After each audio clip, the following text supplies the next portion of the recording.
All right, testing. 1, 2. Yo. I feel like a rapper now. Mic check, mic check. I'm just playing. Um, the next thing I want to go into is the main character of the story, Sabal Nortat. Now, Sabal Nortat is the son of Zion and Rhea Nortat of the Nortat tribe. He's gonna be our main character, and we're gonna follow him throughout the entire story in his journey from where he is to what he is to become. Sorry, you guys.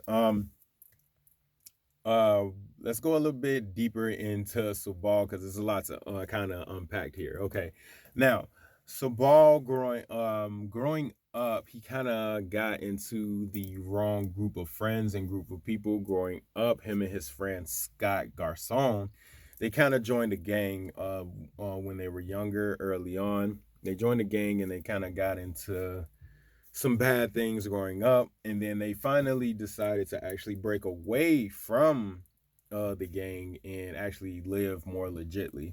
Growing up though, Sabal, he kind of felt like it was a deeper calling on his life than what he was just doing. He just couldn't figure out what it was, and for the longest time, his father Zion would harp on him all the time, like you're meant for something greater. Maybe one day when I'm not here, you're gonna lead the tribe, and just kind of putting a lot of responsibility on him that he didn't necessarily want at that time.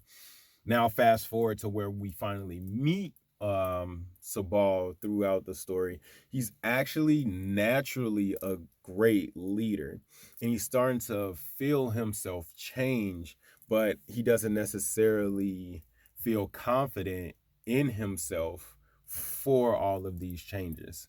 So when we first meet him in the story, he's actually coming off like one of his job because he works at the construction site with his family. And once you kind of get further along in the story, we see that he is naturally starting to become a leader. He's actually reading books that he never read before. He's actually going deeper into his ancestral history and things like that, and figuring things out about himself and the Mazizi, and also just how to become a better leader. But it's naturally happening. It's not something that he is like going out to do. He's just naturally, organically, just becoming more and more of a leader, and people are starting to take notice. His dad, definitely, for sure, he isn't saying anything to his son directly, but he indirectly makes comments, and he also sees naturally that his son is just starting to become into this leadership role that nobody really knew that he was going to step into.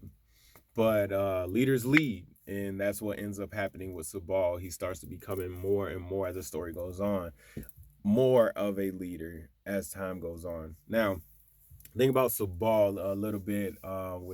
With him, Sabal has a special ability.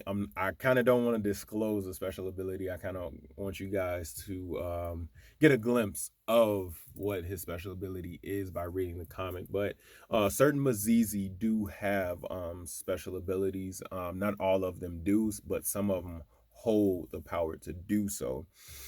But the significance about Sabal versus anybody else within his tribe, how the scale kind of goes with the Mazizi is I kind of compare it to a pipe flow. So you have older pipes, right? You might have older pipes that are underground or whatever, even though like the flow, like they have a really good flow of water. It's really strong. There's a lot of, it's a lot of water flowing through that pipe, but the pipe itself might be rusted out. And I compare that to older Mazizi in the tribe. They have a great flow and understanding of ancestral magic. So their ancestral magic, they can probably do extraordinary things because they have such knowledge. But their vessel is weak, like the pipe. Their body, they're older, so they have a weaker vessel. that's one end of the spectrum, and then you have the complete opposite end of the spectrum where you might have a brand new pipe, but the flow is slow and not as strong. You can compare that to the children of the Mazizi. Their vessel is very strong because they're young, they're vibrant, but their understanding and knowledge of their ancestral magic is not as great. You get what I'm saying? Where you get people who are in their prime, such as Zion, Rhea, Sabal, Scott, Augusta. You get what I'm saying? Where they're in their prime, so it might not be a real old pipe, but it's not that new either. But they also have kind of like more of an understanding of their ancestral magic, so they meet that meet that center, kind of that apex place in their life. Now you do have some prodigies. Sabal's younger brothers, Malik and Isa, they are prodigies. They are both young, but they have a very, very, very deep understanding of ancestral magic, and they're able to do some extraordinary things. So there are prodigies out there, but there's also prodigies on the other end of the spectrum where you might have a very old Mazizi, such as Zion and Rhea, who are very old, but they kept their bodies in good conditions throughout the years that they're a prodigy as well. So it can be both ends of the spectrum.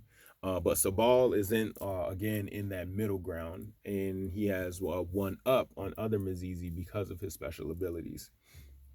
Um, the next one, I'm gonna go a little bit deeper into the family members of Sabal, and it's gonna help flesh out the rest of his bio and help you guys get a deeper understanding of who he is and where he fits in all of this story.